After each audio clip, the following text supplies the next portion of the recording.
आज हम composition of linear transformation के बारे में जानेंगे।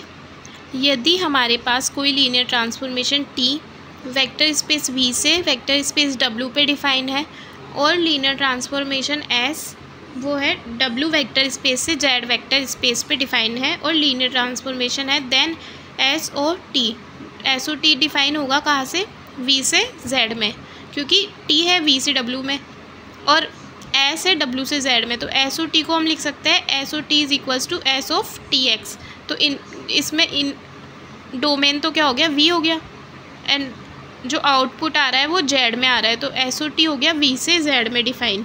तो S और T होगा वो भी क्या होगा? लीनियर ट्रांसफॉर्मेशन होगा।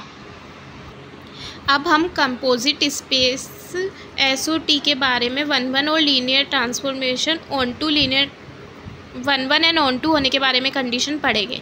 यदि हमारे पास S है वो 1-1 और ऑनटू दिया हुआ है एंड T भी क्या दिया हुआ है? 1-1 एंड ऑनटू, तब हमारे पास S और T जो होगा वो भी क्या होगा? 1-1 एंड ऑनटू स्पेस होगा। ऐसे ही हमारे पास क्या है?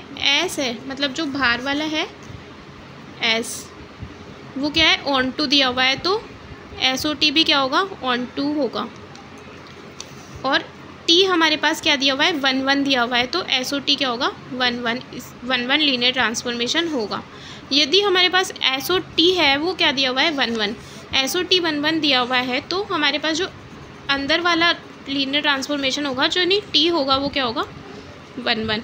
ये है ना, 1-1 हो भी सकता है मे और मे नोट भी, और नहीं भी हो सकता है, इसके लिए ज़रूरी नहीं है। ऐसे ही S और T क्या है? ऑनटू है, तो हमारे पास जो बाहर वाला लीनियर ट्रांसफॉर्मेशन है S वो क्या होगा? ऑनटू, और T है वो मे और मे नॉट भी, मतलब हो भी सकता है और नहीं भी हो सकता। अब हम डायमेंशन ऑफ V और V डैश के आधार पर ये कैसे बता सकते हैं कि कोई डायमेंशन 1-1 या ऑनटू नहीं होगा? नहीं होने के लिए कंडीशन होती है कि यदि जो V की डायमेंशन है वो V डैश की डायमेंशन से ज़्यादा है, तो हमारे पास जो T है ना, T होगा वो नॉट 1-1 होगा, 1-1 नहीं होगा जब V की डायमेंशन V डैश की डायमेंशन से ज़्यादा है, क्योंकि हमारे पास इसमें से प्रत्येक एलिमेंट का क्या होना चाहिए? इमेज सिंगल इमेज होनी चाहिए, पर इसके अंदर एलिमेंट्स ही कम रहेंगे, तो इसकी सभी एलिमेंट्स की जो होगी वो अलग अलग इमेजेस प्राप्त नहीं होगी, तो ये 1-1 नहीं होगा। यदि dimension of V dash greater than होगी डायमेंशन V से, तो ये नॉट ऑनटू यानी ऑनटू नहीं होगा। कैसे कि इसमें ज़्यादा एलिमेंट्स है, तो सारे एलिमेंट्स की इसमें क्या होगी? प्री इमेज जो इन्वर्स इमेज है वो एग्जिस्ट नहीं करेगी, तो ये क्या नहीं होगा? ऑनटू नहीं होगा।